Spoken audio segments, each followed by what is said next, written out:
ஒவ்வொரு வாரம் எங்களோடு வார்த்தையின் மூலமாய் பேசி வருகிற தயவுக்காய் நன்றி. இந்த நாளிலும் எங்களோடு பேசும் இயேசுவின் நாமத்தில் பிதாவே, ஆமென். ஒரு விசை கூட கைகளை உயர்த்தி ஹல்லேலூயா. 1 பேதுரு 2வது அதிகாரம் 1 பேதுரு 2வது அதிகாரம் 2-3 வசனங்களை வாசிக்க கேட்கலாம். 1 பேதுரு 2வது அதிகாரம் 2-3 வசனங்கள். சகல துர்க்குணத்தையும் சகலவித கபடத்தையும் வஞ்சகங்களையும் பொறாமைகளையும் சகலவித புறங்கூறுதலையும் ஒழித்துவிட்டு நீங்கள் வளரும்படி புதிதாய் பிறந்த குழந்தைகள் நீங்கள் வளரும்படி புதிதாய் பிறந்த குழந்தைகளைப் போல திருவசனமாகிய களங்கமில்லாத ஞானப்பாலின் மேல் வாஞ்சையாயிருங்கள். கர்த்தருடைய பரிசுத்த நாமம் மகிமைப்படுவதாக. கடந்த சில வாரங்களாகவே பரிசுத்த ஆவியானவர் இந்த வார்த்தை வைத்து பேசி வருகிறார்.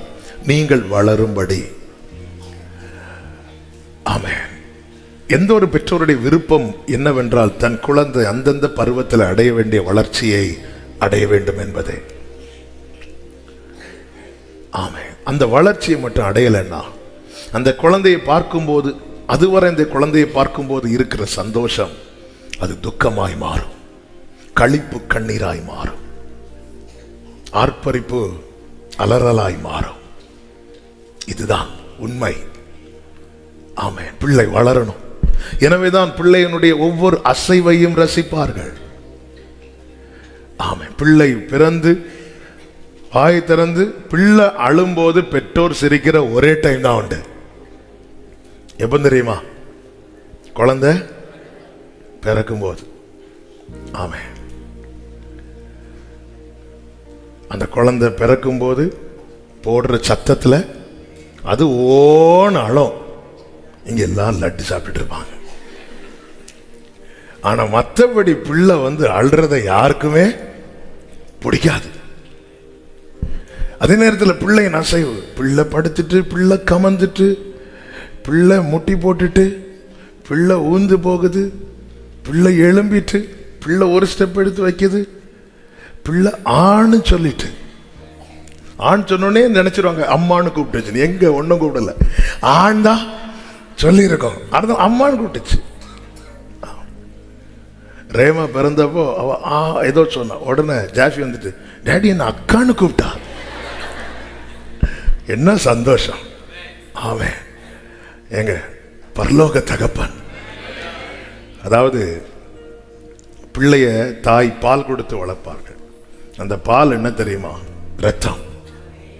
ஆமென். ஃபுல்லா கொடுக்க மாட்டாங்க, பிள்ளைக்கு நிறையிறது வரை கொடுப்பாங்க. ஆமென்.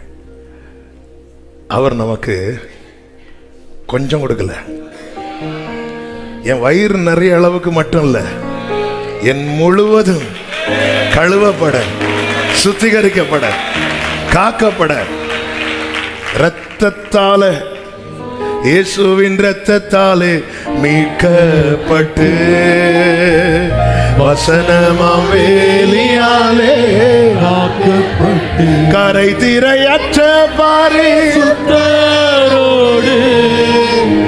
கரை திரையற்ற பாரிசுத்தரோடு. ஆமென். வேளையாம் பொன்விழா உலாவிடு. ஆமென். வேளையாம் பொன்வீதி உலாவிடு. பிள்ளைக்கு தாய் ஆமென் பால் கொடுக்கும் போதே மனசுல என்ன ஓடும்? என் பிள்ளை பெரியவனாகணும், பெரியவளாகணும், டாக்டர் ஆகணும், இன்ஜினியர் ஆகணும், அதாகணும், இதாகணும். மனசுல 1000 கனவுகளோடு அந்த குழந்தைய சேர்த்து வைத்து, அது போலதாங்க ஆண்டவராகிய இயேசு கிறிஸ்து நாளை அவரோடு அங்க இருக்க வேண்டும் என்பதற்காக தம்முடைய மொத்த ரத்தத்தையும் சேர்ந்து நம்மை சொத்தாக்கிட்டார்.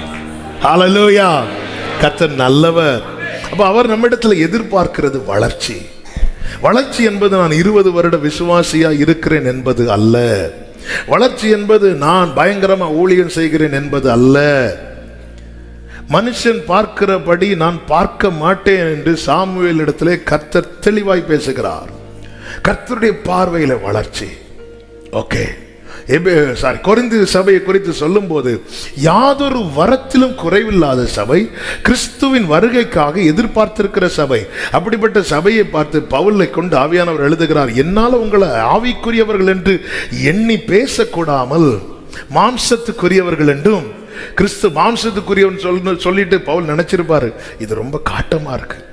கிறிஸ்துவுக்குள் குழந்தை கேட்க ரொம்ப அழகா இருக்கு. கிறிஸ்துவுக்குள் குழந்தைன்னா நீ இன்னும் என்ன ஆகல, வளரல, இன்னும் அப்படியே தான் இருக்கிற. ஹல்லேலூயா, ஹல்லேலூயா. பாருங்க, யாதொரு அப்போ ஒரு காரியம் தெளிவாய் தெரிகிறது, வளர்ச்சி என்பது வரத்தை வைத்தும் அல்ல. ஹல்லேலூயா. வளரும்படி நாம செய்ய வேண்டிய காரியங்களில் ஒன்றுதான் இந்த வசனத்தின் மேல வாஞ்சியா இருக்கணும். போன வாரம் ஒரு காரியத்தை பரிசுத்த ஆவியானவர் நமக்கு கற்றுத்தந்தார். தலையாகிய கிறிஸ்துவை பற்றி கொள்ளணும், நாம தலையாக கூடாது. ஆமென். தலையாகிய கிறிஸ்துவை பற்றி கொள்ளும், நாம யாராக கூடாது, தலையாக கூடாது. ஹோலி ஸ்பிரிட் மீட்டிங்ல ஒரு வார்த்தை பரிசுத்த ஆவியானவர் பேச வைத்தார். எசேக்கியேல் 47 இருக்க வேண்டாம், 47வது அதிகாரத்தில் ஆலயத்திலிருந்து நதி புறப்படுகிறது. அப்பொழுது 1000 முழம் அளக்கிறான். அளக்கும் போது அது கணுக்கால் அளவாக இருக்கிறது. இன்னும் 1000 முழம் அளக்க முழங்கால் அளவாகிறது. தண்ணி மேல மேல எழும்பிட்டே இருக்கு. இன்னும் 1000 முழம் அளக்கும் போது தண்ணி மேல எழும்புது. இப்போ 50-50, பாதி வெளியே கிடக்குது, பாதி உள்ள கிடக்குது. ஆனா வெளியே கிடக்கிறதெல்லாம் மோசமான ஐட்டம். நம்ம நாக்கு, நம்ம கண்ணு, நம்ம கை, ஏதோ கொஞ்சம் கால் இப்போ கரெக்டா சர்ச்சுக்கு உள்ளதான் நிக்கிறோம். ஆமாம், நம்ம கணுக்காலில் 4 அந்நிய பாஷை பேசுனது நம்ம என்ன நினைக்கிறோம்னா, பறந்து புறா போல் சிறகடித்து பறந்தா வீட்டு தூக்க மாட்டேங்குது. அப்பதான் தெரியுது கணுக்கால் தான் உள்ள. அடுத்த 1000 முழம் அளக்கும் போது நீச்சாளம் சொல்லும் போது இந்த கழுத்துக்கு மேல.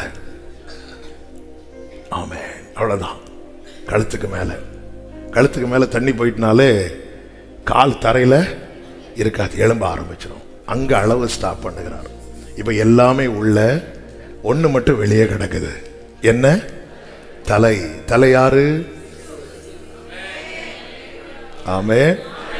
அதாவது ஆவி நிறைவு என்பது என்ன தெரியுமா? என்கிட்ட எல்லா வரங்கள் வெளிப்படுவதல்ல, என்னில் கிறிஸ்து மாத்திரமே வெளிப்படுவது. ஹல்லேலூயா. நான் கிறிஸ்துவை வெளிப்படுத்தாமல், ஆமென், வரங்களினால் மற்ற எல்லாவற்றினால் நான் என்னை வெளிப்படுத்துவேன் என்றால் வேதம் சொல்லுகிறது, உங்களை ஆவிக்குரியவர்கள் என்று எண்ணி என்னால் பேசக்கூடாமல் மாம்சத்துக்குரியவர்கள் என்றும் கிறிஸ்துவுக்குள் குழந்தைகள் என்றும் எண்ணி பேசுகிறேன்.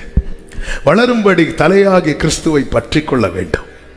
வளரும்படி செய்ய வேண்டிய அடுத்த ஒரு பிரதானமான காரியத்தை தான் இந்த நாளில் கேட்க போகிறது. ஒரு பெரிய செய்தி. ஆமென். எவ்வளவு போகும்னு தெரியாது. எல்லாரும் கவனமாய் கேட்கும்படியாக அன்புடன் கேட்டுக்கொள்ளுகிறேன். எல்லாருடைய கையை அசைச்சு ஹல்லேலூயா சொல்லுங்க. ஆமென். நான் நம்புகிறேன் சிலருடைய தூக்கம் கலைந்திருக்கும் என்று. கர்த்தர் உங்களை ஆசீர்வதிப்பாராக. ஆமென்.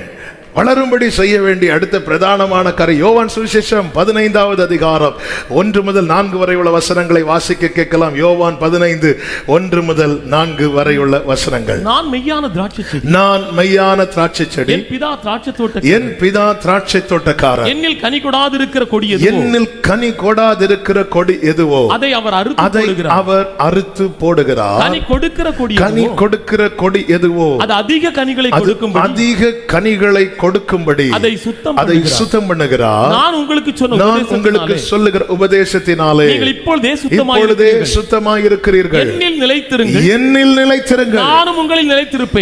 நான் உங்களில் நிலைத்திருப்பேன். கொடியானது திராட்சை செடியில் நிலைத்திராவிட்டால் அது தானாய் கனி கொடுக்க மாட்டாது போல நீங்களும் என்னில் நிலைத்திராவிட்டால் கனி கொடுக்க மாட்டீர்கள். நானே திராட்சை செடி, நீங்கள் கொடிகள். ஆமென். போதும். வளர்ச்சியின் அனுபவம் என்ன? கனி கொடுப்பது. கனி கொடுக்கும்படி என்னில் கனிகள் வெளிப்படுகிறது என்றால் நான் வளருகிறேன் என்று அர்த்தம். நான் இத்தனை வருடம் கிறிஸ்தவளாய் வாழ்ந்தும் என்னில் ஒரு கனி கூட வெளிப்படவில்லை என்றால் இன்னும் நாம் ஆவிக்குரியவர்கள் என்கிற அடையாளத்துக்குள் வரவில்லை. வஸ்திரத்தை மாட்டி இருக்கலாம், எல்லாம் மாட்டி இருக்கலாம், ஆனால் என்னில் ஒரு கனி கூட வெளிப்படவில்லை என்றால் ஆவியானவர், அன்று பேசின ஆவியானவர் தான் இன்றும் பேசிக் கொண்டிருக்கிறார்.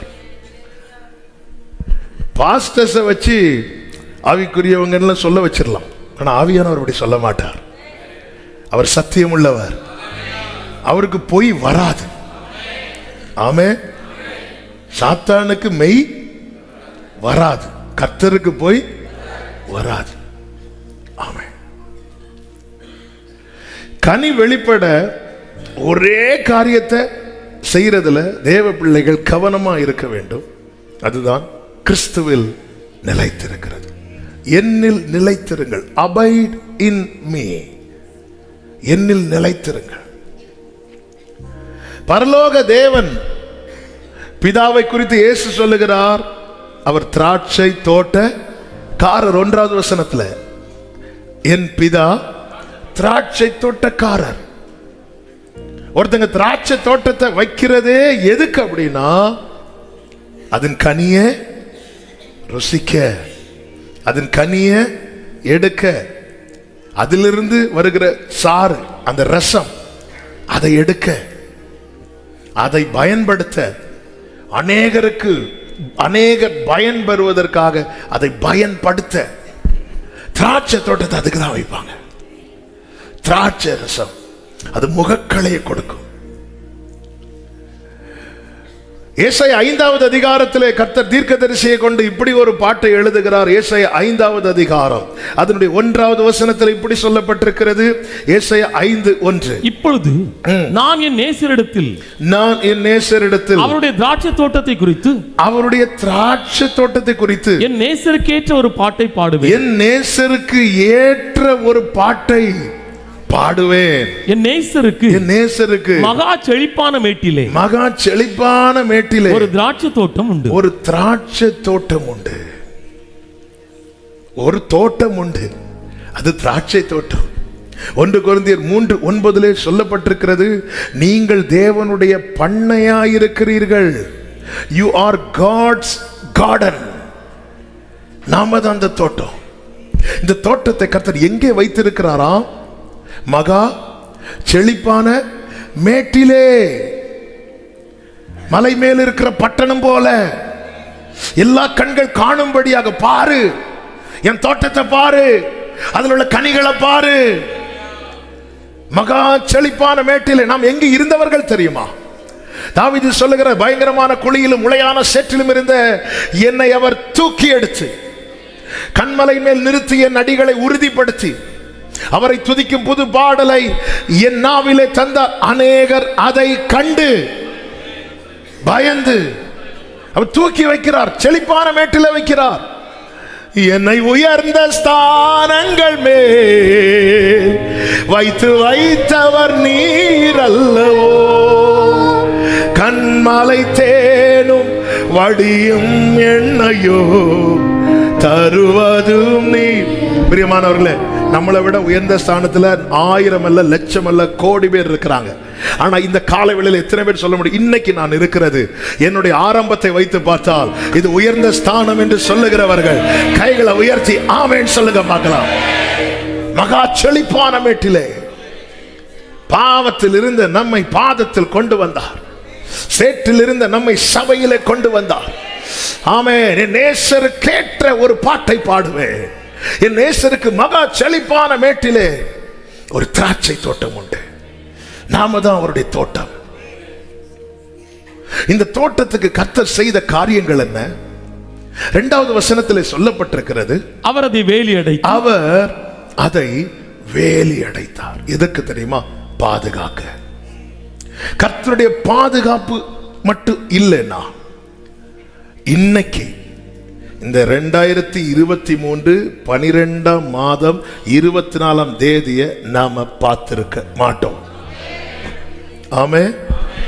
காலையில் அலாரம் அடிச்சதுனால நான் எழும்பல, கிருபை அடிச்சதுனால எழும்புறேன் அப்படி சொல்லுங்க. ஆமென் சொல்லுங்க பார்க்கலாம்.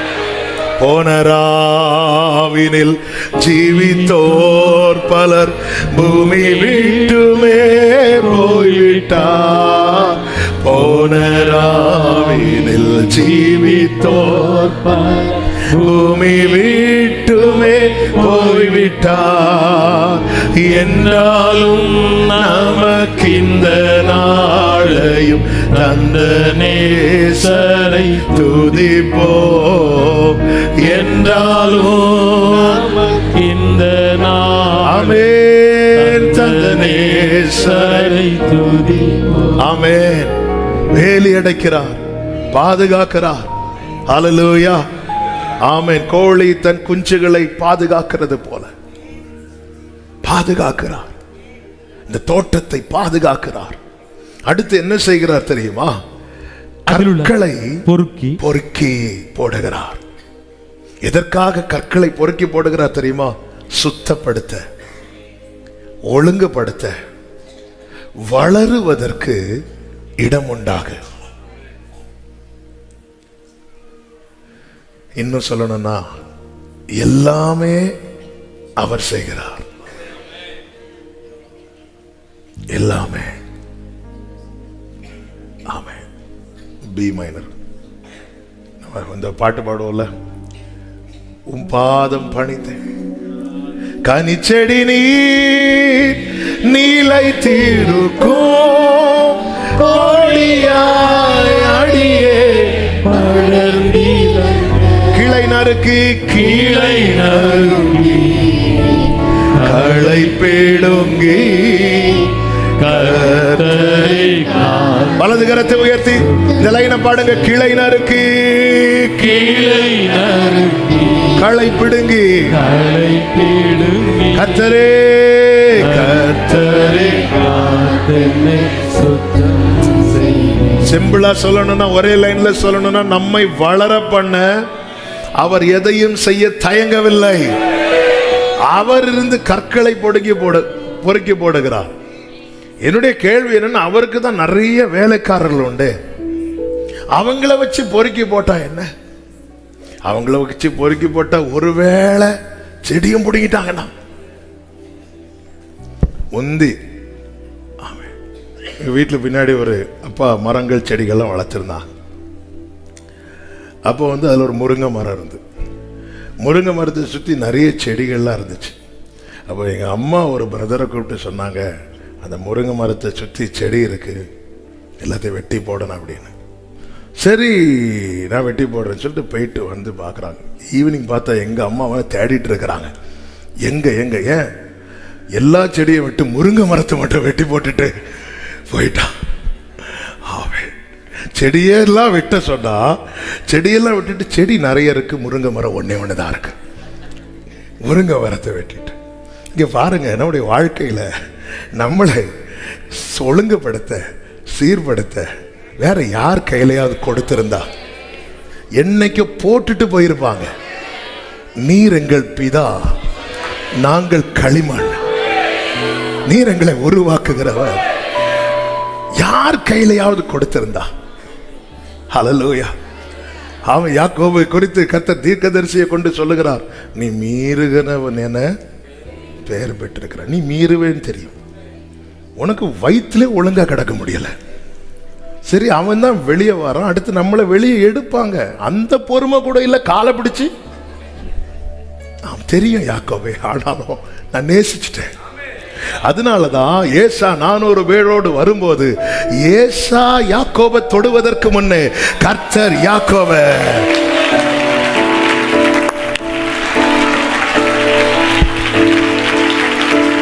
இது யாக்கோபு பூச்சி மட்டும் ஏசா கையில கிடைச்சா போச்சு. ஆனா அந்த யாக்கோபு பூச்சிய நான் உன் வலது கரத்தை பிடித்து, பயப்படாதே பயப்படாதே, நான் உனக்கு. ஹல்லேலூயா. ஆமென் ஆமென். அவர் கற்களை பொறுக்கி போட்டு சுத்தப்படுத்தி அடுத்து என்ன செய்கிறாரா? அதிலே நற்குல திராட்சை செடிகளை நட்டு. ஆமென். நற்குல திராட்சை செடிகளை நட்டு. பிலிப்பியர்ல சொல்லப்பட்டிருக்கிறது 1:5 நம்மில் அவர் நற்கிரியைகளை தொடங்கினாராம். என்னில் நற்கிரியை தொடங்கினவர் கிறிஸ்துவின் நாள் மட்டும் நடத்திடுவார். ஆமென். என்னில் நற்கிரியை நம்ம எல்லாம் அப்படி இருந்தவங்க. இன்னைக்கு ஏதாவது ஒரு நன்மை நம்ம வெளிப்படுகிறதுன்னா கிறிஸ்துவுக்குள்ள வந்ததுக்கு அப்புறம் தானே. ஆமே, நம்முடைய சுபாவமே என்ன?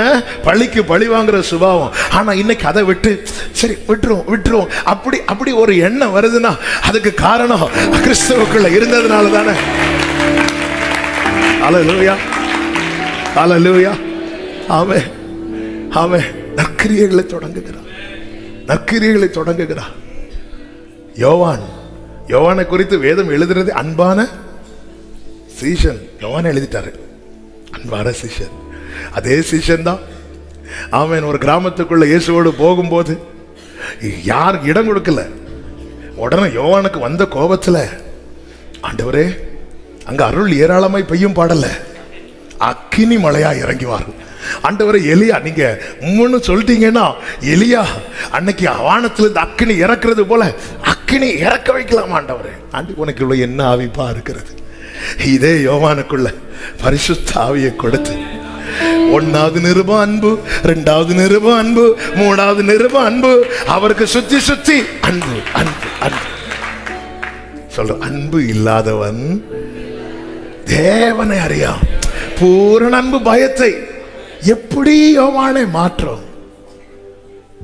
நற்குல செடிகளை, திராட்சை செடிகளை நட்டு, அது மாத்திரமல்ல அது நடுவில் ஒரு கோபுரத்தை, திராட்சை தோட்டத்தில் கோபுரத்தை, டவரை எதுக்கு கட்டுறாங்க அப்படின்னா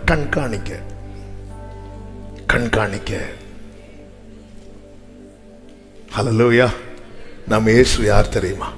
1 பேதுரு 2:25 சொல்லப்பட்டிருக்கிறது, அவர் மேய்ப்பர் மாத்திரமல்ல கண்காணிக்கிறவர். கைகளை உயர்த்தி ஆமென் சொல்லுங்க பார்க்கலாம். ஆமே, கண்காணிக்கிறார். கண்காணிக்கிறவனிடத்துல போவாஸ் கேட்கிறார், இந்த பெண், இந்த ஸ்திரீ யாருன்னு கேட்கும்போது, அப்ப உள்ள வருகிற வயல் நிலத்தில் வருகிற அத்தனை பேரும் என்ன செய்யப்படுகிறார்கள்? கண்காணிக்கப்படுகிறார்கள். ஆமென், ஆமென். மனிதனால் எல்லாரையும் கண்காணிக்க முடியாது. ஆனால் ஒருவேளை இன்னைக்கு நீங்க ஃபர்ஸ்ட் டைமா வந்திருக்கலாம், புதுசா வந்திருக்கலாம், ஏதாவது ஒரு ஓரத்திலேயோ யாருக்கு பின்னாக கூட உட்கார்ந்து இருக்கலாம். பரலோக தேவன் உங்களை கண்காணித்து கொண்டிருக்கிறார். ஆமென் சொல்லுங்க பார்க்கலாம். கண்காணிக்கிறார். அது நடுவிலே கோபுரத்தை கட்டி அதில் ஆலையையும் உண்டு பண்ணி, ஆலை எதுக்கு உண்டு பண்றாங்க தெரியுமா? திராட்சை பழத்துல இருந்து ரசத்தை எடுத்து ஸ்டோர் பண்ணி வைக்க. அப்ப ஆலையை உண்டு பண்றாங்கனால என்ன நம்பிக்கை? இந்த திராட்சை பழத்திலிருந்து நமக்கு நல்ல மதுரமுள்ள ரசம் கிடைக்கும். வரட்டும், அதுக்கப்புறம் பார்த்துக்கலான்ல இல்ல. டவுட் இருந்தா நம்ம ஆயத்தமாக மாட்டோம், நம்பிக்கை இருந்தா மட்டும்தான் ஆயத்தமாகும். ஆமே, டவுட் இருந்தா ஆயத்தமாக மாட்டோம், நம்பிக்கை இருந்தா ஆயத்தமாகும். இப்பதான் திராட்சை செடி இப்பதான் நட்டிருக்கிறார், நட்டது ஆலையெல்லாம் ரெடி பண்றார். நல்ல களம், நல்ல கனி, நல்ல ரசம், நல்ல டேஸ்டான ஃப்ரூட்டை எனக்கு கொடுக்க போகிறது என்று, இப்படி அது நல்ல திராட்சை பழங்களை தரும் என்று காத்திருந்தார். அதுவோ ஆமென். அதாவது எல்லாருடைய செயலும் நம்மை வருத்தப்படுத்தாது. நாம் எதிர்பார்க்கிறவர்களுடைய செயல்கள் நாம் எதிர்பார்ப்புக்கு மாறா இருந்தால், அப்படிப்பட்ட நிலையில் இருக்கிற ஒருவர்களில் வருத்தப்படாம யாருக்குமே இருக்க முடியாது. இயேசுவை எத்தனை பேர் பிடிக்க வந்தாங்க, எத்தனை பேர் தடியோடு வந்தார்கள், ஈட்டியோடு வந்தார்கள், விலங்கோடு வந்தார்கள்.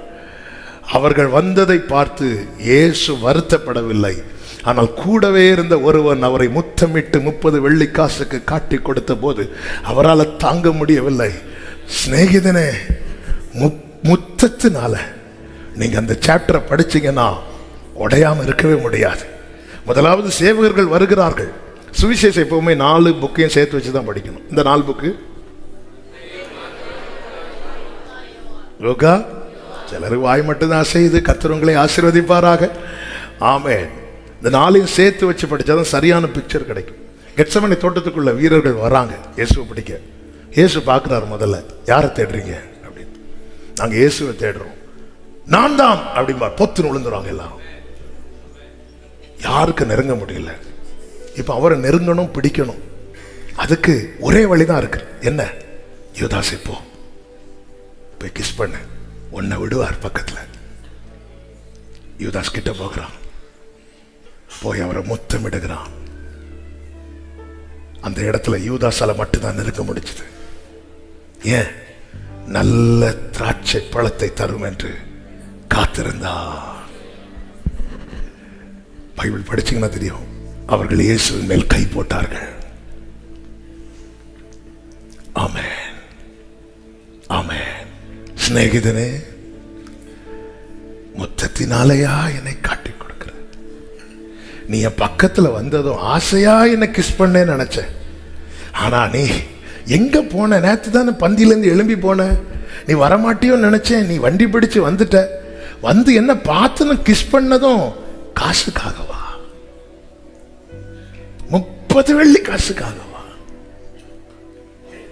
சில உறவுகள் காசுக்காக தேடி வருவாங்க, பார்த்ததும் கட்டி பிடிச்சிருவாங்க, முத்தமிடுவாங்க. தாங்க முடியல, அங்க உடையிறாரு, இயேசு வந்து பிடிக்கிறாங்க. இதுதான் தேவனுக்கு தாங்க முடியாதது. தேவன் நமக்கு செய்தவைகளை பாருங்க. மகா செழிப்பான மேட்டிலே நம்மை கொண்டு வந்து நிறுத்தினார். பரிசுத்தவான்களுடைய ஐக்கியத்தில் நம்மை கொண்டு வந்து சேர்த்தார். வேலி அடைத்தார், கற்களை பொறுக்கினார், கோபுரத்தை நாட்டினார். நற்குல திராட்சை செடி, நற்கிரியைகளை துவங்கினார். நல்ல திராட்சை பழங்களை தரும் என்று வெயிட் பண்றார். காலையிலே வந்து பார்க்கிறார், பூ பூத்து இருக்கிறதா, காய் காய்த்து இருக்கிறதா, கனியா இருக்கிறதா. ரைட். இப்போ ஃப்ரூட் வெளியே வருது. ஃப்ரூட் வெளியே வந்ததும் நீங்க கவனிச்சீங்கன்னா தெரியும், எந்த ஒரு தோட்டத்திலையும் கனி வெளிப்படும் போது உடனே அதை எல்லாத்தையும் எடுத்துட்டு போக மாட்டாங்க. அதுல ஒன்றை எடுத்து டேஸ்ட் பண்ணுவாங்க. இப்படி ஆசையாய் வந்து தோட்டத்துக்குள்ள வந்து கனி வந்துட்டு எடுத்து டேஸ்ட் பண்ணா அதுவோ கசப்பான. தேவனுக்கு கசப்பை கொடுக்கிற அனுபவம் என்பது என்ன தெரியுமா? சிலுவை வேதனை. அங்கேதான் அவர் எதை டேஸ்ட் பண்ணார் தெரியுமா? கசப்பை டேஸ்ட் பண்ணிட்டு வேதம் சொல்லுகிறது, அவர் அதை ருசி பார்த்து குடிக்க மனதில்லாத. அதன் அர்த்தம் என்ன? வாய் இனி ஓபன் ஆகாது அதை குடிக்க. ஏன்? ஹார்ட் க்ளோஸ் ஆயிட்டு. ஜீசஸ் ஆமே. அவர் எல்லாத்தையும் சகித்தார். அவர் கையில ஆணி அடிச்சாங்க, சகித்தார். காலில் ஆணி அடித்தார்கள், சகித்தார். அவர் தலையில முட்களால கிரீடத்தை உண்டு பண்ணி வைத்து நெருக்கினார்கள், சகித்தார். சாட்டை அடிகளால் அடித்து சரீரத்தை கிழித்தார்கள், சகித்தார். அவர் கண்ணை கட்டி தலையிலே கொட்டினார்கள், சகித்தார். ரோமத்தை பிடித்து இழுத்தார்கள், சகித்தார். முகத்தில் காரி உமிழ்ந்தார்கள், சகித்தார். அரை நிர்வாண கோலமாக அவரை அத்தனை பேருக்கு முன்பதாக சிலுவையிலே ஆணி அடித்து உயர்த்தினார்கள், சகித்தார். அவருக்கு முன்னாகவே வஸ்திரங்களை பங்கிட்டார்கள், சகித்தார். நிந்தித்தார்கள். ஒரு குற்றம் செய்யாதவரை எல்லா குற்றம் செய்த கள்ளர்கள் நிந்தித்தார்கள், சகித்தார். எல்லாவற்றையும் சகிக்க முடிந்த ஆண்டவருக்கு ஒன்றை மாத்திரம் ஏற்றுக்கொள்ள முடியவில்லை. அதுக்கு பேரு தான் கசப்பு. ஆமென். இதுதான் பிதாவுடைய வேதனை. இதுதான் திராட்சை தோட்டக்காரர் என் பிதா என்று இயேசு கிறிஸ்து பிதாவை குறித்து சொல்லுகிறார், அவருடைய வேதனை. அடுத்த வசனத்தில் இப்படி சொல்லப்பட்டிருக்கிறது, 3வது வசனம், எருசலேமின் குடிகளே, யூதாவின் மனுஷரே, எனக்கும் என் திராட்சை தோட்டத்துக்கு நியாயம் தீருங்கள் என்று சொல்லிவிட்டு கர்த்தர் ஒரு வார்த்தையை கேட்கிறார் பாருங்கள். நான் என் திராட்சை தோட்டத்திற்காக செய்யாத எந்த வேலையை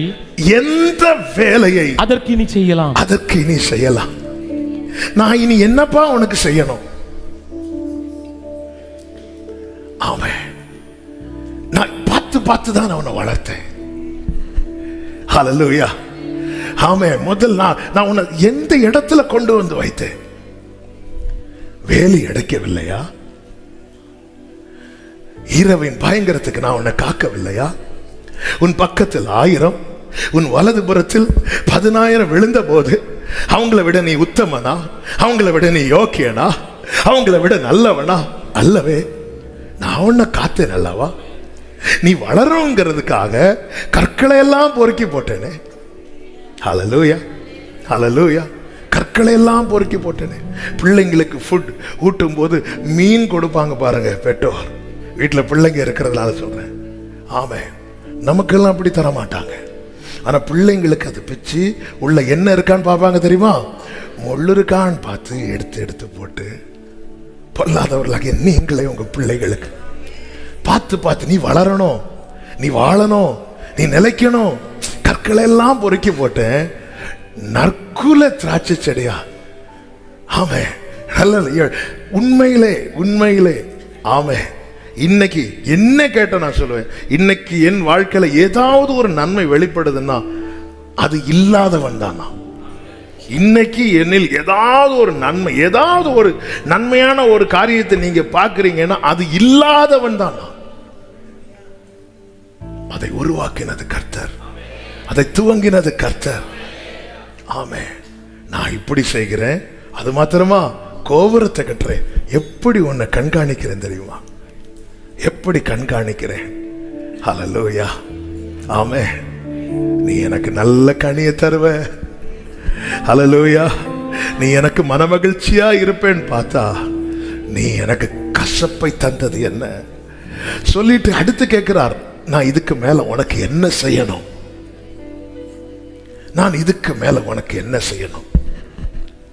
இன்னும் நீ என்ன கேளு என்ற, இதுக்கு மேல நான் உனக்கு என்ன செய்யணும்? ஆமே, தாவீது இருதயத்துக்கு ஏற்றவன். அப்படி லிப்ட்ல உயர்த்தினது மாதிரி ஒரு டைம் வர காத்திருக்க வச்சுட்டு அதுக்கப்புறம் பாத்தீங்கன்னா ஜெயத்தின் மேல ஜெயம். தாவீது வர வர வர வர இப்படிதான் இருக்கும் பைபிள்ல. விருத்தி அடைந்தான், பலத்தான், வர வர டே பை டே இப்படி உயர்த்தி ஆசீர்வதித்து தாவீதே சொல்றார், தேவரீர் என்னை இதுவரை நடத்தி கொண்டு வந்ததற்கு நான் ஏமாத்திரம், என் வீடும் ஏமாத்திரம். இப்படி சொன்ன தாவீது ஒரு கசப்பை கொடுத்துட்டார் ஆண்டவருக்கு. அதில் தான் பத்சேபாளை பார்க்கிறான், பாவம் செய்யறான். பத்சேபாளை சொந்தமாக்க வேண்டும் என்பதற்காக பத்சேபாளுடைய கணவன் உரியாவை யுத்தத்திலே முன்னிற்க வைத்து அவன் ரத்தம் சிந்த வைக்கிறான். என்னதான் இருதயத்துக்கு ஏற்றவனா இருந்தாலும், கர்த்தரால் நேசிக்கப்பட்டவனா இருந்தாலும், அநீதிக்கு அநியாயத்துக்கு தேவன் துணை நிற்கவே மாட்டார். தேவனை அறியாத ஒரு ஆள் இருக்கிறாங்க, தேவனை அறிந்த நாம இருக்கிறோம் வைங்களேன். இப்போ நான் ஒரு எக்ஸாம்பிள் சொல்ல, நான் தேவனை அறிந்து கர்த்தருக்கு ஊழியம் செஞ்சு கொண்டிருக்கிறேன். தேவனை அறியாத ஒருவனுக்கு நான் அநியாயம் செய்கிறேன், அவனை ஆண்டவர் யாருன்னு தெரியாது. இப்போ நான் போய் ஆண்டவர்கிட்ட, ஆண்டவரே என்ன இருந்தாலும் நான் உம்முடைய ஊழியக்காரன், நான் உங்க பிள்ளை, நீங்க எனக்கு துணை நின்று. இப்படிதான் ஒருத்தர் ஆண்டவர்கிட்ட கேட்க வந்தான், எனக்கும் என் சகோதரனுக்கு இருக்கிற சொத்து பிரச்சனையில தீர்த்து வைங்க, நான் என்ன உனக்கு நியாயாதிபதியை வச்சது யாருன்னு கேட்டேன். ஏசாவை வெறுத்தேன் என்று சொன்னாலும் யாக்கோபு ஏசா பிரச்சனையில கர்த்தர் ஏசாவின் தொடைய சுழுக்கல்ல, யாக்கோவின் தொடைய தான் தொட்டார். ஆமே. அதனாலதான் நீ பலி செலுத்த வரும்போது, அவன் பலி செலுத்த வாரானோ இல்லையோ, நீ வரும்போது உன் சகோதரனுக்கு உன் பேரில் ஒரு குறை இருந்துச்சுன்னா போய் ஒப்புரவாக. ஹல்லேலூயா. தாவீது பாவம் செய்கிறார், உரியாவை முன்னிறுத்தி கொலை செய்ய வைக்கிறான். யாருக்கும் இந்த விஷயம் தெரியாது, ஆனா கர்த்தர் பார்க்கிறார். நாத்தான் தீர்க்கதரிசி அனுப்பும் போது தீர்க்கதரிசி சொல்லும் ஒரு வார்த்தை உண்டு. 2 சாமுவேல் 12வது அதிகாரம் 7-8 வசனங்கள்ல.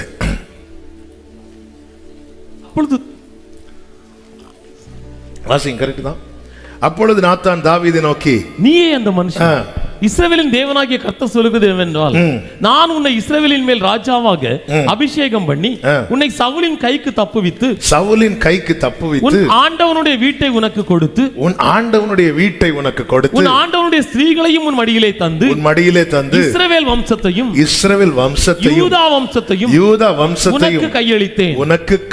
இது போதாதிருந்தால், நான் உனக்கு தந்தது பத்தலைனா போதாதிருந்தால் இன்னும் உனக்கு வேண்டியதை தருவேன். கர்த்தருடைய பார்வைக்கு பொல்லாத காரியத்தை செய்து அவருடைய வார்த்தையை நீ அசட்டை பண்ணினது என்ன? உனக்கு பத்தலைனா கேள், நான் இன்னும் தரேன். நான் இவ்வளவு செஞ்சிருக்கிறேன் தாவீதே.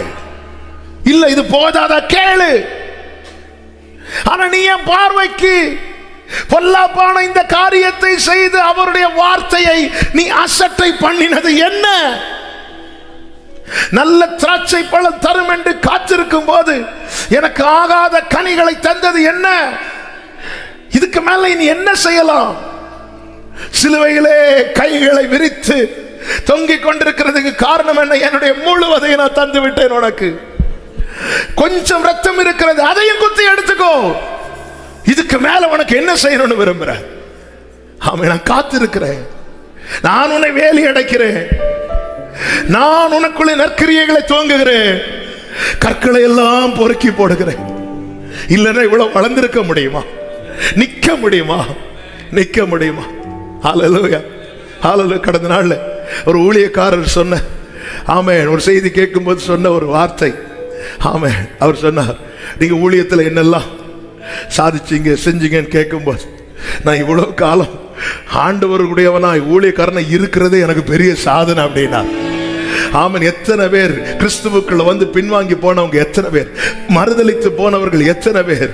அது நடுவில் இன்னைக்கும் அவருடையவளாக என்னை நிக்க வச்சிருக்கிறது.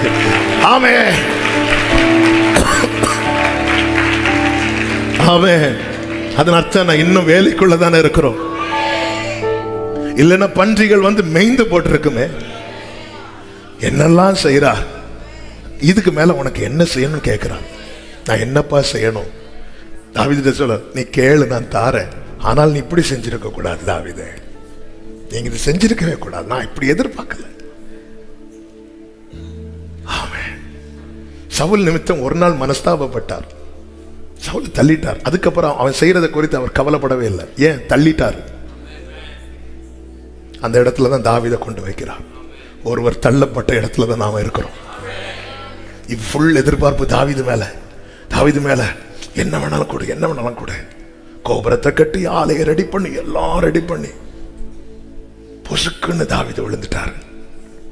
தாவீதே, நான் உனக்கு இதெல்லாம் தரலையா? இதெல்லாம் செய்யலையா? போதலையா? உனக்கு பத்தலையா? கேளு, நான் தரேன். ஆனா நீ இப்படி செஞ்சிருக்க கூடாதுல்ல. இன்னைக்கும் தேவன் நம்மிடத்தில் எதிர்பார்க்கிறார்னா, திராட்சை தோட்டங்கள் நடுவில் ஒரு அத்தி மரம் நடப்பட்டிருந்தது. இயேசு சொன்ன உவமை. 3 வருடம் அது வளருகிறது. கனி கிடைக்குமா என்று பார்க்க வரும்போது கனி இல்லை.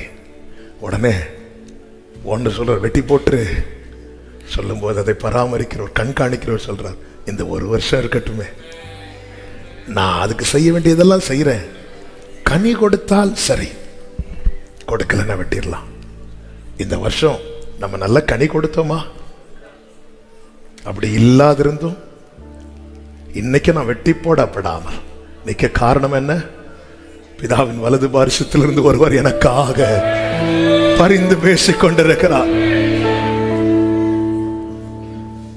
தூரமான புறஜாதி எனக்கு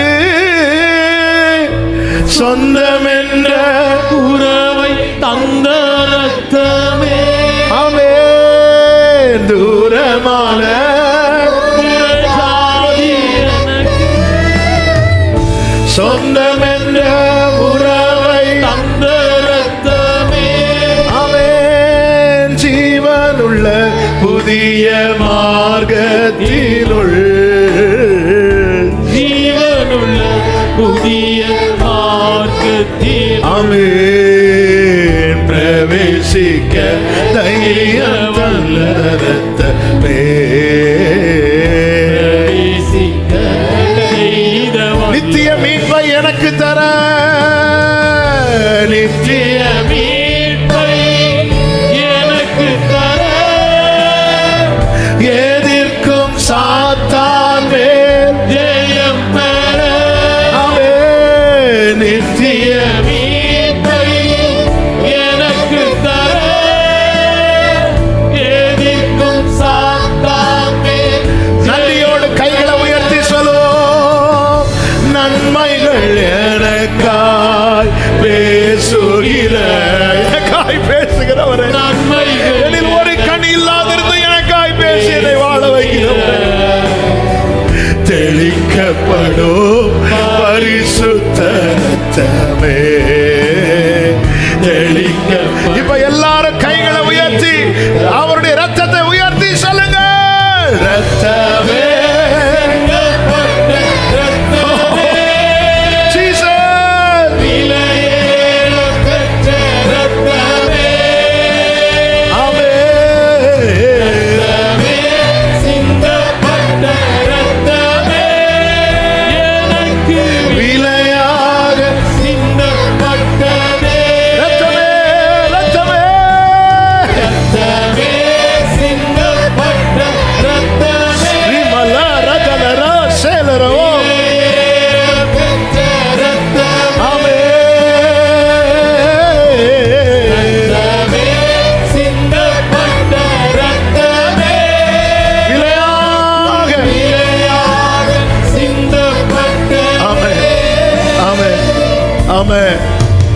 இந்த ஒரு வருஷம் இருக்கட்டுமே.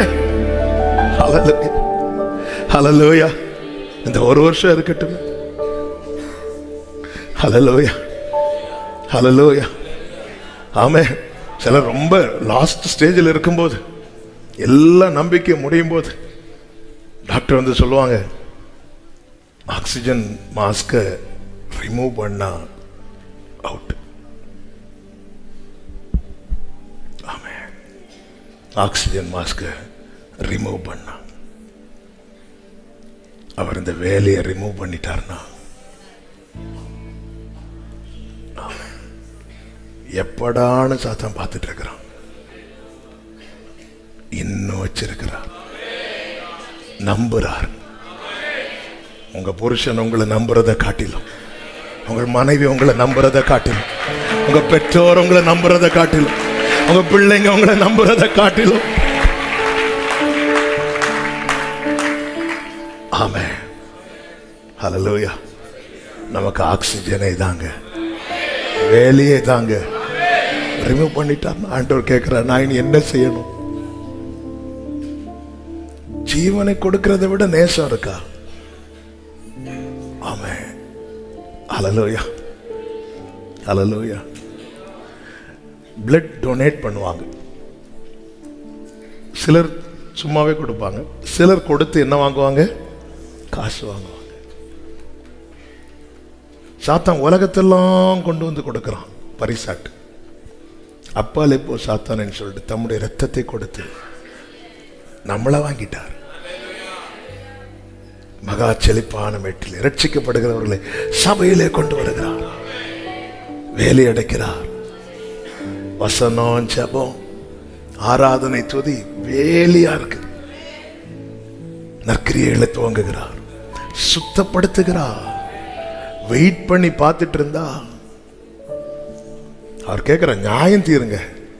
மூணாவது மனுஷனை கூப்பிடுறார், இங்க வாங்க, எனக்கும் என் திராட்சை தோட்டத்துக்கும் நான் இனி என்ன செய்யலாம்? மற்றவர்களை பார்த்து கேட்கிறார், நீங்க சொல்லுங்க, பார்க்குறீங்கல்ல, சொல்லுங்க, இனி இந்த தோட்டத்துக்கு நான் என்ன செய்யலாம்? நான் என்ன செய்யல? ஆமென், ஹல்லேலூயா. போன வர செய்தியில சொன்ன வார்த்தையை சொல்லுகிறேன். ஆரோன் என்ன பேசுறான், மோசே என்ன, மிரியாம் என்ன பேசுகிறான் என்பதை காட்டிலும் மோசே எப்படி ரியாக்ட் பண்றான் என்பது ஆண்டவருக்கு. ஆரோனும் மிரியாமும் மோசைக்கு விரோதமாய் பேசும்போது மோசே குறித்து வேதம் சொல்லுகிறது, அவன் சாந்த. பிரதிகூலத்தில் தான் நம்முடைய கேரக்டர் எழுதப்படும். பிரசனத்தில் அல்ல, பிரசனத்தில் உருவாக்கப்படும் ஒரு டெஸ்ட் வைப்பார் ஆண்டவர். மலையில் இருக்கும்போது கர்த்தர் மோசையோடு பட்சமாய் பேசுகிறார். இறங்கி வந்ததும் ஆரோன் எதிராக பேசுகிறான், மிரியா எதிராக பேசுகிறார். இப்பொழுதுதான் மோசையை பற்றி மோசை என்ன சொல்றார்? மோசை அமைதியாயிட்டார். உடனே மோசையை பற்றி வேதத்தில் எழுதுகிறது, அவன் சார்ந்த, அதாவது ஓகே ஆகணும்னா டெஸ்ட்ல பாஸ் ஆகணும். மோசையின் கேரக்டர் அங்கே எழுதப்படுகிறது. சர்ச்சுக்குள்ள அந்நிய பாஷை பேசுவோம், வெளியே போய் ஐயோ இந்த சிஸ்டர் பேசுறத. நம்முடைய கேரக்டர் எழுதப்படுவது சபைக்குள்ள அல்ல, சமுதாயத்தில், மற்றவர்கள் மத்தியில். உங்கள் நற்கிரியைகள்னால மற்றவர்கள் உங்களை கண்டு தேவனை மகிமைப்படுத்துவார்கள் என்று இயேசு சொல்லி இருக்கிறார். ஆமே. எல்லாரையும் பார்த்து சிரிக்க முடியுதா? ஒருத்தங்களை பார்க்கும்போது 32 பல்லையும் காட்டுறோம், சிலரை பார்த்தா 3 பல்லு தான் காட்டுவோம். கரெக்டா இல்லையா? முகம் அப்படி அப்படி உடனே சுருங்கும். ஆமே. அப்படி ஒருத்தங்களை பார்த்து பிரதர் பிரைஸ் லார்ட், இன்னொருத்தங்க பார்த்து பிரைஸ் லார்ட், நல்லா இருக்கீங்களா, அவ்வளோதான் முடிஞ்சு. ஏங்க இதில் வந்து நம்முடைய மாம்சத்தை தானே, நம்முடைய மனசை தானே திருப்திப்படுத்துகிறோம். இந்த ஆளை பார்த்து சிரிக்கக்கூடாது, அவர் போகிறது வர உம்முன்னு இருக்கணும். யாருக்கு என்ன நஷ்டம்? அவர் உடனே எழுதுவார், இது செட் ஆகாது. நம்முடைய அவருடைய புத்தகத்தில் இருக்கிற நம்ம பேஜில் என்னெல்லாம் எழுதி இருக்கிறார். இப்போ ஆண்டவர் வந்து ஒரு தூதனை அனுப்பி ஒவ்வொரு பேரை சொல்லி வாசிக்கட்டுமா? எல்லாரும் கையெடுத்து கும்பிடுவோம், தயவு செய்த ஆண்டவரே. அவன் ஆரோனும் மிரியாமும் எதிராய் பேசும்போது மோசையின் கேரக்டர் எழுதப்படுகிறது. அவ்வளவுதான். மோசே சைலண்ட் ஆயிட்டாரு, கர்த்தர் வயலண்ட் ஆயிட்டாரு. இறங்கி வந்து கூட்டிட்டு வாண்டார், எல்லாரும் கூட்டிட்டு வா. பத்தியா என் தாசனாகிய மோசே எப்படி அவனை வளர்த்திருக்கான் பாரு. இப்படிதாங்க அவர் சொல்ல விரும்புறாரு. கூட்டு போய் அவன் அப்படிமா கிடையாது, நீ நினைக்கிற மாதிரி அவன் கிடையாது. அவன் என் சாயலை காண்கிறான் என் வீட்டில் எங்கும். ஓ, ஏன் நமக்காக இன்னவரால் வழக்காட முடியவில்லை? சொல், அவர் நமக்குள்ளே துவங்கின நற்கிரியைகள் எங்கே?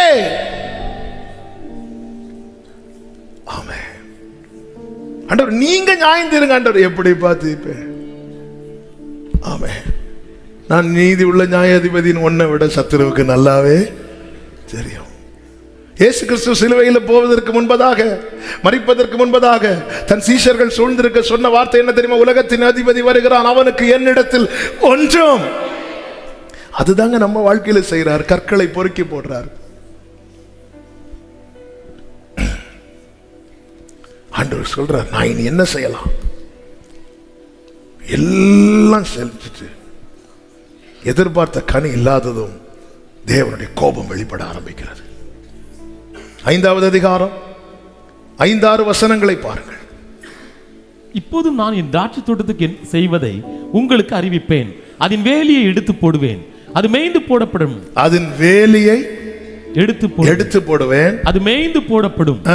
அதன் அடைப்பை தகர்ப்பேன், அதன் அடைப்பை தகர்ப்பேன். அது மிதியுண்டு போ, அது மிதியுண்டு போ. அதை பாழாக்கி விடுவேன், அதை பாழாக்கி விடுவேன். அதன் கிளை நறுக்கப்படாமலும், அதன் கிளை நறுக்கப்படாமலும், களை கொத்தி எடுக்கப்படாமலும் போவதினால் முட்செடியும் நெரிஞ்சிலும் முளைக்கும். அதன் மேல் மழை பெய்யாதபடிக்கு மேகங்களுக்கும் கட்டளையிடுவேன். ஆசீர்வாதமான மழையை பெய்ய பண்ணுகிறவர் கர்த்தர். எதன் மேல பெய்யணும், எதன் மேல பெய்யக்கூடாது? இந்த 2வது வசனம் படிக்கும்போது இதமா இருக்கும், ஆனால் 5-6 படிக்கும்போது தாங்க முடியாது நம்மளால. ஜீசஸ், கர்த்தரின் கோபம் இது. வேலியை எடுக்கிறார். வேலியை எடுத்தாலே எல்லாம் போச்சு. வேலைக்குள்ள இருந்த யோபுவை சாத்தானால, யோபு இல்ல, யோபு வீட்டில் இருக்கிற புல்ல கூட தொட முடியல. ஆனா பெர்மிஷன் வாங்கிட்டு வரும்போது தெரியும்ல, எல்லாமே அவுட். வெல்த் கம்ப்ளீட்டா போச்சு, ஹெல்த் கம்ப்ளீட்டா போச்சு. கர்த்தர் பராமரித்து யோபுவின் உயிரை மட்டும் காப்பாற்றுகிறார். உம்முடைய பராமரி. யோபுவை சாட்சி கூட்டத்தில் சாட்சி சொல்ல விட்டா அவன் மற்றவங்களாம் சொல்ல, எனக்கு கர்த்தர் வீட்டை கட்டி தந்தார், அது செஞ்சார், இது செஞ்சார். யோபு சொல்லுவார், அவருடைய பராமரிப்பு என் ஆவியை காப்பாற்றி தான் உயிரோடு இருக்கிறேன். அல்லேலூயா, உயிரோடு இருக்கிறேன், வேலி எடுக்கப்பட்டு. ஸோ இப்படி ஆண்டவர் தம்முடைய கோபத்தை வெளிப்படுத்த காரணம் என்ன? 7வது வசனத்தில் சொல்லப்பட்டிருக்கிறது, சேனைகளின் கர்த்தருடைய திராட்சை தோட்டம், இஸ்ரவேலின் வம்சமே அவருடைய மனமகிழ்ச்சியின் நாற்று, அவருடைய மனமகிழ்ச்சியின் நாற்று, யூதாவின் மனுஷரே, யூதாவின் மனுஷரே. அவர் நியாயத்துக்கு அவர் மனமகிழ்ச்சியா நம்மளை வச்சிருக்கிறார். ஆமே. தோட்டம் வச்சிருக்கிறவங்க தோட்டத்துல சில மரங்களை பார்த்து சில செடிகளை பார்க்கும் போதே சந்தோஷமா இருக்கும் அவங்களுக்கு. அப்படி இந்த பூமியில நம்மை வைத்திருக்கிறார். செப்பனியா 3 அழகாய் சொல்லப்பட்டிருக்கிறது அல்லவா? செப்பனியா 3வது அதிகாரம் 17வது வசனத்தை வாசியுங்கள். உன் தேவனாகிய கர்த்தர் உன் நடுவில் இருக்கிறார், அவர் வல்லமை உள்ளவர், அவர் ரட்சிப்பார், அவர் உன் பேரில் சந்தோஷமாய் மகிழ்ந்து தம்முடைய அன்பின் நிமித்தம் அமர்ந்திருப்பார். ஆமே. இந்த வார்த்தையை எழுதும் போது ஆல்ரெடி இந்த வார்த்தையை சொல்லி இருக்கிறேன் என்று நினைக்கிறேன். பிரியமானவர்களே, எதையும் தேவனை பிரியப்படுத்தி வாங்குவோம், வருத்தப்படுத்தி வாங்கக்கூடாது. ஆமே. பிரியப்படுத்தி வாங்குவோம். பிரியப்படுத்தி வாங்கினா அவர் எக்ஸ்ட்ராவா தருவார். வருத்தப்படுத்தி வாங்கினா, ஆமே, இளையகுமாரன் தகப்பனை வருத்தப்படுத்தி வாங்கினான், அதனால் அவனுக்கு பிரயோஜனம் இல்லை. இஸ்ரவேலர்கள் ராஜா வேண்டும் என்று தேவனை வருத்தப்படுத்தினார்கள். சாலமோனை பாருங்க, 1000 காளைகளை பலி செலுத்துகிறான். அதாவது மேக்சிமம் தேவனுக்கு செலுத்த வேண்டிய ஆராதனை செலுத்தி விட்டு போய் படுக்கிறான். கர்த்தர் வாரார், நீ விரும்புகிறதை என்னிடத்தில் கேள். பிரியப்படுத்தி வாங்கும். ஆமென். முதலாவது கன்மலை அடிக்க சொல்லுகிறார். மோசே கிட்ட அடிச்சுட்டான். அவர் ஒரு விசை நமக்காய் அடிக்கப்பட்டார். 2வது விசை தண்ணீர் தாகம் வந்தபோது சொல்லுகிற கன்மலை பார்த்து பேசுங்கிறார். ஆனால் 2வது விசையை மோசே அடிக்கிறார். அவரால் தாங்க முடியல. அதனாலதான் 2 வாட்டி அடிக்கிறான். முதல் வாட்டி அடிக்கிறான், கண்மலையிலிருந்து தண்ணீர் வரல. இது ஒரு நாள் ஆண்டவர் பேசும்படி வைத்தார். அவருக்கு தாங்க முடியல. மோசே, நீ அடிப்பே நான் எதிர்பார்க்கல. மோசே, நீ பேசுவே நினைச்சேன், நீ என்ன பார்த்து பேசுவே நினைச்ச. ஆனா அத்தனை ஜனங்களுக்கு முன்பதாக மோசையை விட்டு கொடுக்க கூடாது அல்லவா? மோசே மீண்டும் ஓங்கி அடிக்கிறான், தண்ணீர் வருகிறது. ஆமென். ஹல்லேலூயா. ஒரு விஷயம் நமக்காக அடிக்கப்பட்டார், நொறுக்கப்பட்டார், மறுபடியும் நம்ம அடிப்போனா?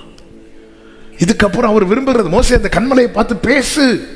ஆண்டவர், நாங்க எங்களுக்கு அடிச்சுதான் ஒரு பழக்கம், உங்களை அடிச்சுதான் ஒரு பழக்கம், உங்ககிட்ட பேசி பழக்கம் இல்லை. நான் உன்னை எப்படி வச்சிருக்கிறேன் தெரியுமா? என் மன மகிழ்ச்சியின் நாற்று. உன்னை பார்த்ததும் எனக்கு சந்தோஷம் வரணும். முட்களுக்குள்ளே லீலி புஷ்பம் இருக்கிறது போல எனக்கு பிரியமானவள் இருக்கிறாள். எருசலேம் குமாரத்திகள் எல்லாம் முல்லை போல அவருக்கு வேதனை கொடுக்கும் போது அவருக்கு பிரியமானவள் லீலி புஷ்பமாய் வாசனை கொடுக்கிறாள். லீலி புஷ்பம் முட்களின் நடுவே இருக்கும். காற்று அடிக்கும் போது அந்த இதழ்கள் முட்களில் பட்டு கீறல் வரும். அந்த கீறல் வரும்போது அதிலிருந்து வாசனை வரும். பக்கத்து தெருவில் போறவங்களுக்கு கூட தெரியும் அது லீலி புஷ்பத்தின் வாசனை. இந்த உலகத்தில் கர்த்தர் நம்ம எப்படிதான் வைத்திருக்கிறார். ஆனால் தகப்பனுடைய வாசனை நம்மால் கெடுகிறது என்றால் அவரால் தாங்க முடியவில்லை. அவர் தம்முடைய கோபத்தை வெளிப்படுத்துகிறார். நான் வேலி எடுத்து போடுவேன், பன்றிகள் மேய்ந்துரும், முட்கள் வரும், இதெல்லாம் தாங்கவே முடியாது. மழை பெய்யாதபடிக்கு மேகத்துக்கு கட்டளையிடுவேன். அவனுக்கு ஒன்னும் கொடுத்துறாத, ஒரு டிராப் கொடுத்துறாத, ஒரு டிராப் தண்ணி கொடுத்துறாத. பாதாளத்திலிருந்து அந்த ஐஸ்வர்யவான் கத்துனானே, எனக்கு ஒரு ஒரு ஒரு ஒரு சொட்டு தண்ணி. லாசரும் விரல் நுனியிலிருந்து கர்த்தர் நமக்கான ஆசீர்வாத வாசலை அடைத்தார். பாதாள வேதனையை இங்கே அனுபவிப்போம். ஆமென். சில சொல்லுவாங்க நரக வேதனையா இருக்கு, தாங்க முடியல. இன்னைக்கு நான் பெற்றுக்கொண்டதெல்லாம் நம்முடைய தகுதியால் வந்ததல்ல, அப்பா தயவால வந்தது. என்மேல் நீர் வைத்த கரமே இம்மட்டும் ஒன்றுமில்லா என் நிலை கண்டு, ஒன்றுமில்லா என் நிலை கண்டு பண்ணாதவரே அன்பால் தயவால் பெற்றேன்னு சொல்றவங்க மாத்திரம் வலது கரத்தை உயர்த்தி தயவால்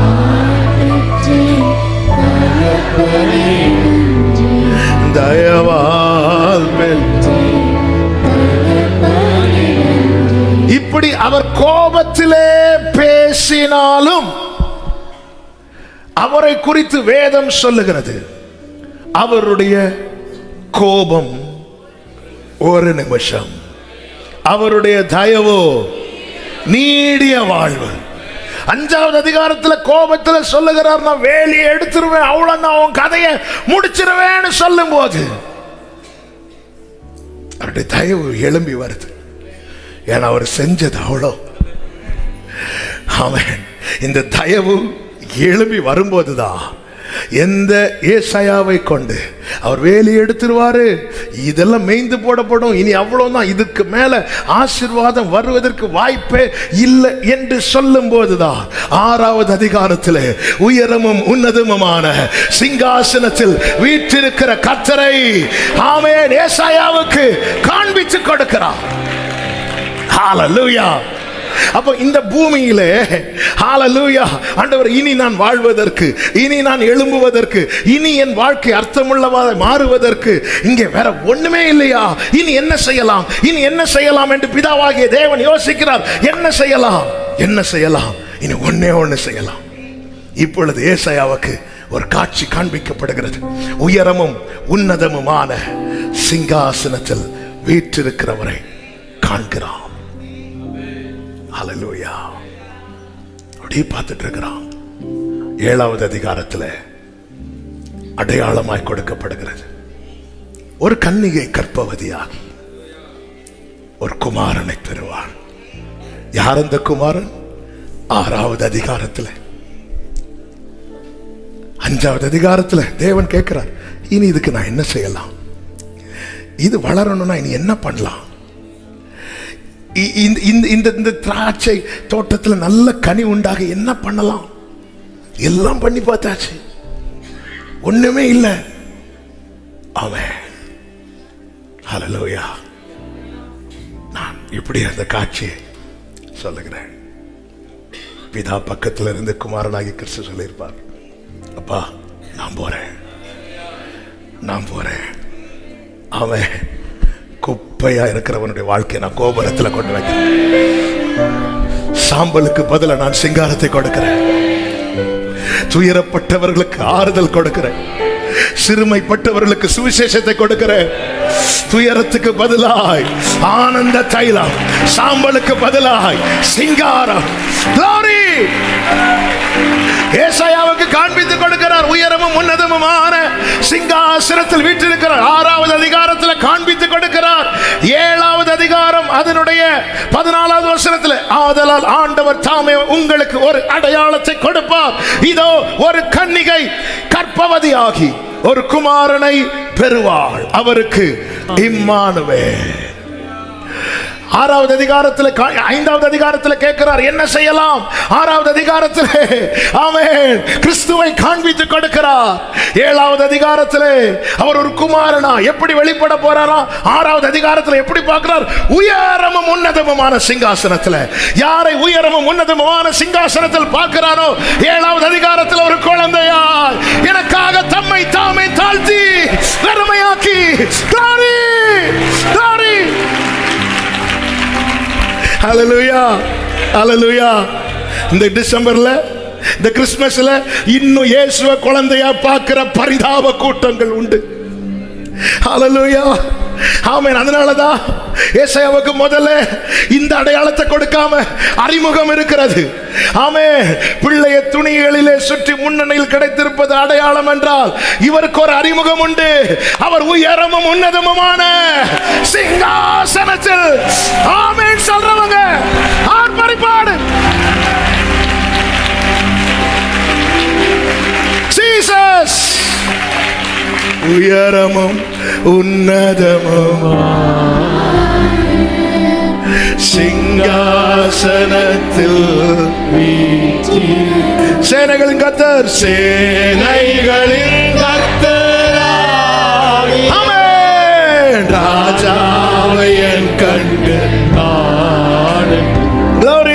சேனைகளே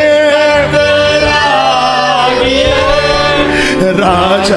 இயேசுவை உயர்த்த விரும்புகிறவர்கள் கைகளை உயர்த்தி சேனைகளின் கர்த்தர், சேனைகளின் கர்த்தர் பரிசுத்தர், சேனைகளின் கர்த்தர் பரிசுத்தர், சேரி மக்கள் அறியாத்தனரே, சேனைகளின் கர்த்தர் பரிசுத்தர், பரிசுத்தர், பரிசுத்தர், பரிசுத்தரே. ஆமென், பரிசுத்தரே. ஆமென். ஒரு கன்னிகை கர்ப்பவதியாகி குமாரனை பெறுவார். 5வது அதிகாரத்தில் என்ன செய்யலான்னு கேட்கிறார். 6வது அதிகாரத்தில் ஏசாயாவுக்கு காண்பித்து கொடுக்கிறார். பார்த்துக்கோ, இவரை பார்த்துக்கோ, இவர் எப்படி வர போறார் பார், இவரை பார்த்து எப்படி இருக்கிறார் பாத்தியா. ஆமென். சேராபீன்களுக்கு கூட அவரை பார்க்க முடியாது, அவ்வளவு பிரகாசம் உள்ளவர், அவர் உயர்ந்தவர், அவர் உன்னதமானவர், அவர் பரிசுத்தர், சேனைகளின் கர்த்தர். worship him. கைகளை உயர்த்தி ரீல மாரை சேத்தனரே. ஓ ஜீசஸ்,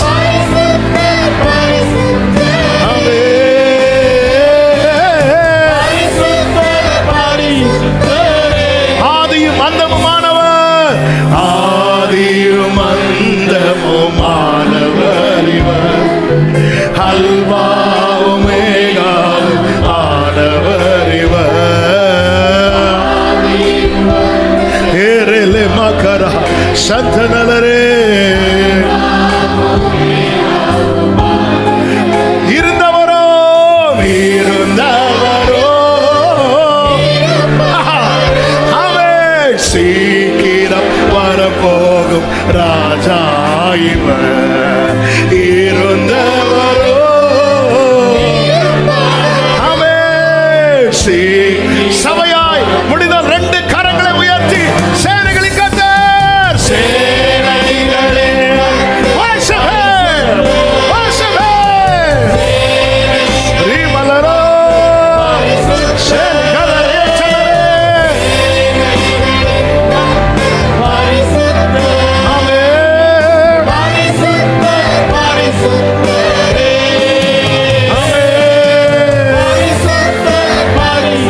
ஹalleluya.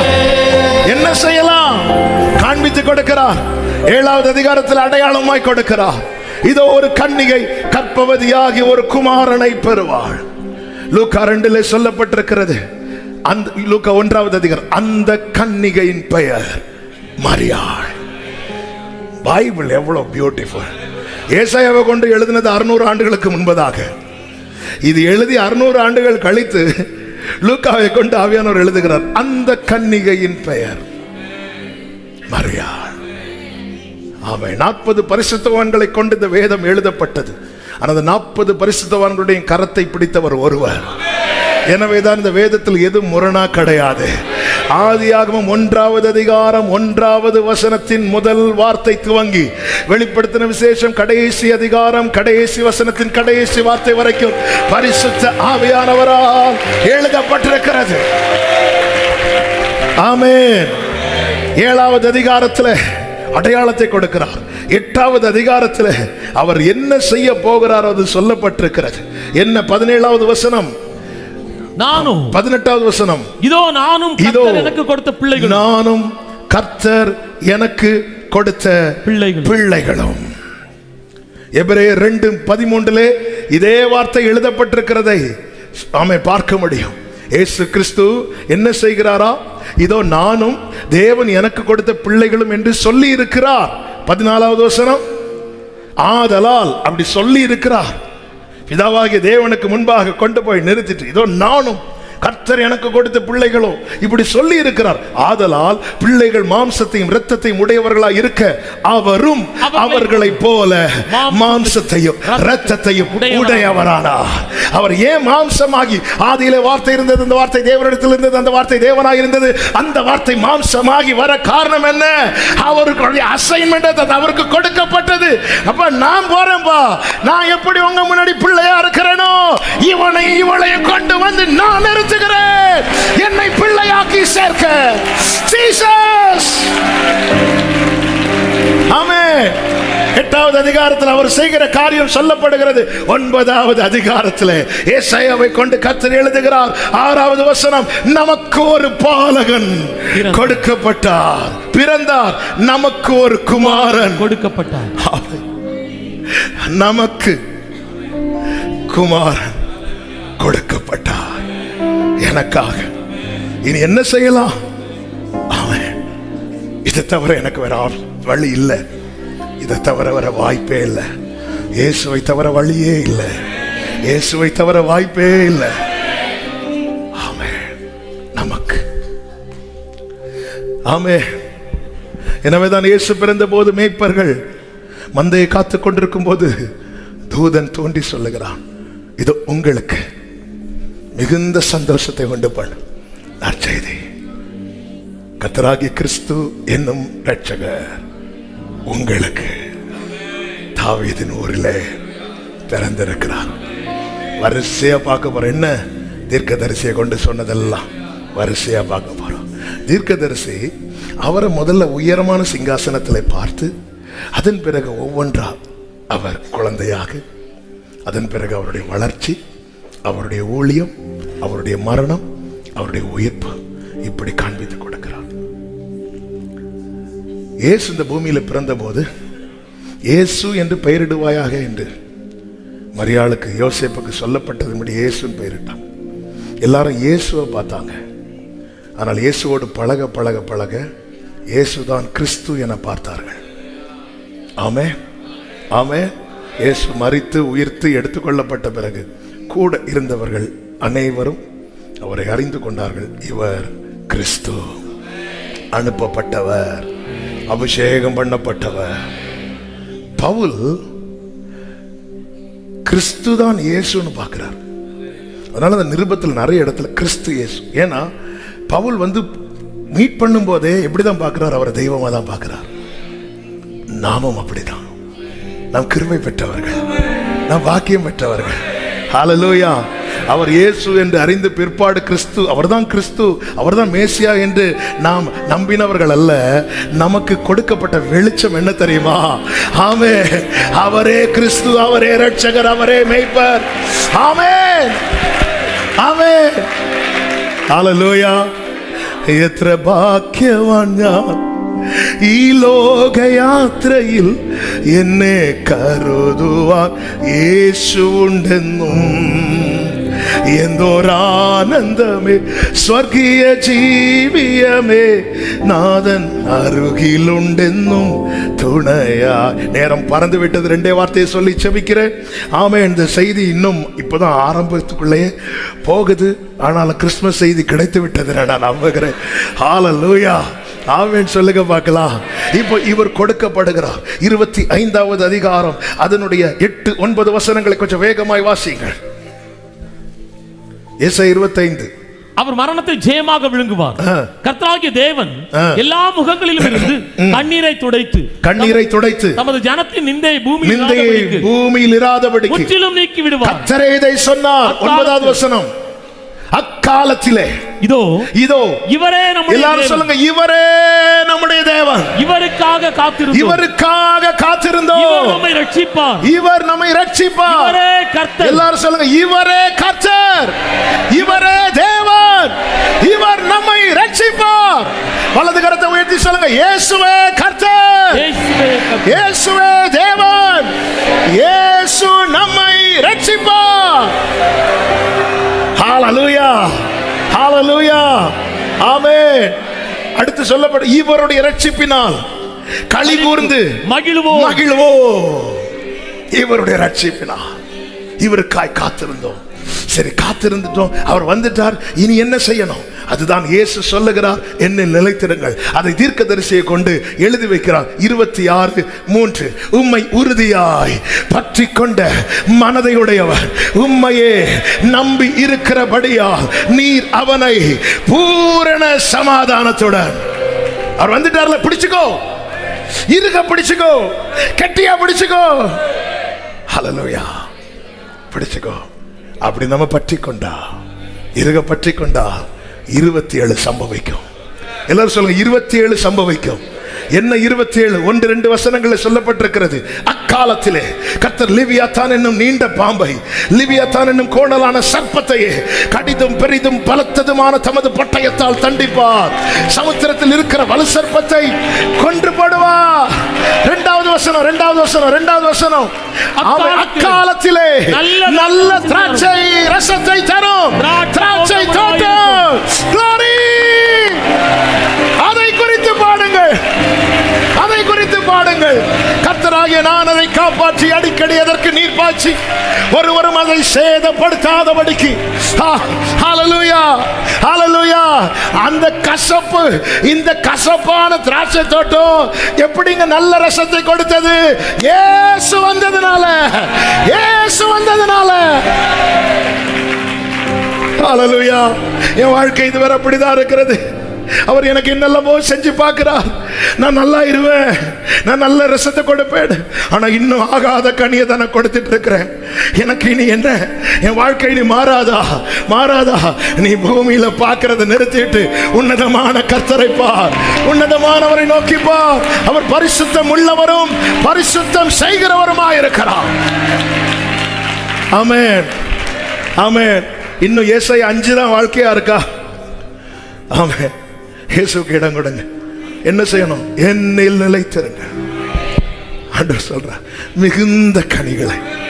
ஆமென். நமக்கு முன்பாக இது ஒரு புதிய வருடம் இன்னும் சில நாட்களில் வரப்போகிறது. ஆண்டவரே, 2023 ரிப்பீட் ஆகக்கூடாதப்பா. ஆமென். என்ன நீர் மன மகிழ்ச்சி நாட்டாய் வைத்திருக்கிறீர்.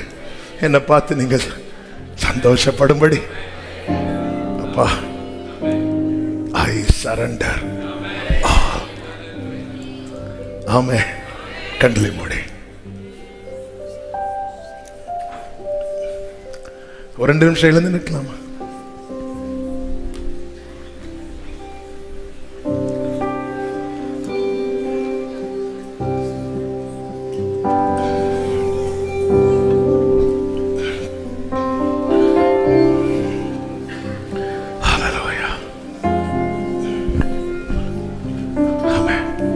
முடிந்தவர்கள் எழுந்து நின்று அப்படியே கைகளை உயர்த்தி ஹல்லேலூயா. ஆண்டவரே ஜெபம். என் வாழ்க்கையின் பாடல் ஏசாயா 5 இருக்கக்கூடாது, ஏசாயா 27 இருக்கணும். ஆமென். ஹல்லேலூயா, ஹல்லேலூயா, ஹல்லேலூயா, ஹல்லேலூயா. ஆண்டவரே, உங்களை பிடிச்சுக்கிறேன்ப்பா. நீர் வேணும் ஆண்டவரே, நீர் வேணும் ஆண்டவரே. ஹல்லேலூயா. என்னை விட்டு எடுபடாத நல்ல பங்கு என் வாழ்க்கையில ஏசாயா 27:2 பாடப்படுவதாக. நல்ல திராட்சை ரசத்தை தரும் திராட்சை தோட்டம் உண்டாயிருக்கும். ஆண்டவரே, உமக்கு உகந்தவனாய், உமக்கு உகந்தவளாய் என்னுடைய வாழ்க்கை இருக்கணும்பா. என் வாழ்க்கையை மாற்றுவீராக, என் வாழ்க்கையை உருவாக்குவீராக. நான் உம்முடைய மன மகிழ்ச்சி நாற்றா இருக்கணும். உலகம் உங்களுக்கு துக்கத்தை கொடுக்கும் போது நீங்க என்ன பார்த்து சந்தோஷப்படணும். சோதம் பட்டணத்தார் உங்களுக்கு மன பாரத்தை வேதனை கொடுத்த போது ஆபிரகாம் வீட்டுல வந்து ரிலாக்ஸ் பண்ணிட்டு போனீங்களேப்பா. என்ன அப்படி வைங்கப்பா, என்ன அப்படி உருவாக்குங்கப்பா, என்ன அப்படி உருவாக்குங்க ஆண்டவரே. உங்களை பற்றி கொண்டு வாழ். கிருபை தார், கிருபை தார், கிருபை தார். கேட்கலாமா? கிருபையா என்னை நடத்தி,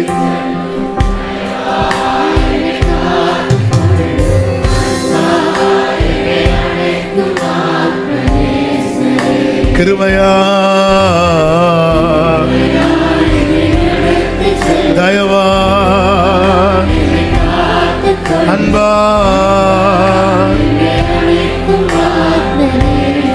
உமை பற்றி கொண்டு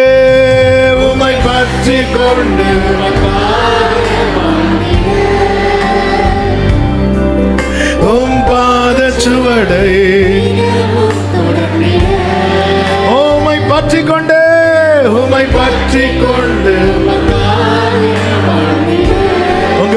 பாதச்சுவடை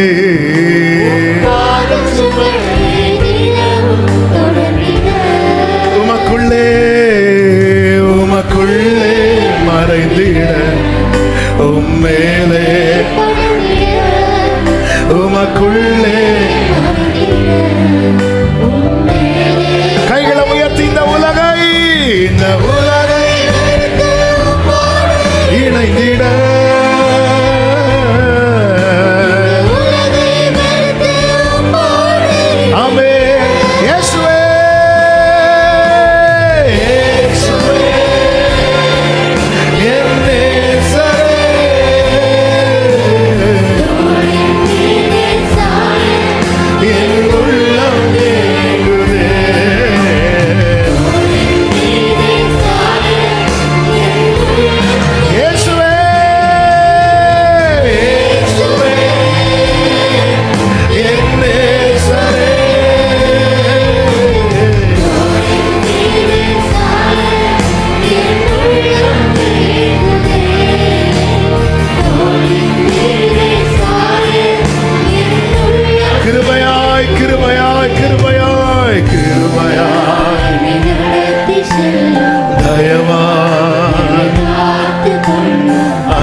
விசுவாசத்தால் பிழைத்தோங்க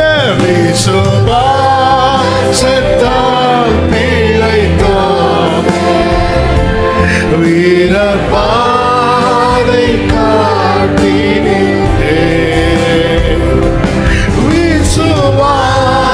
விசுவாசத்தால் பிழைத்தோங்க